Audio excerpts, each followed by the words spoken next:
2 personnes ont été tuées dans une attaque russe massive à Odessa.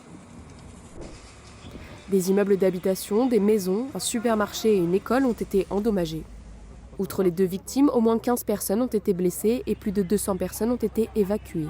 Les autorités précisent que le bilan est provisoire.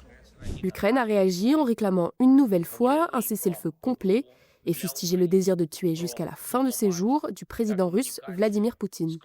Simultanément à cette attaque, dans la nuit de mercredi à jeudi, des explosions ont été entendues dans les quartiers de la ville de Soumy et des alertes antiaériennes déclenchées, entre autres dans les régions de Kiev, Kharkiv, Tchernigiv, Soumy, Donetsk et Zaporijia.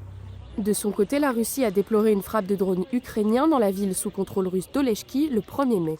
Selon un responsable russe local, au moins 7 personnes sont mortes et plus de 20 ont été blessées.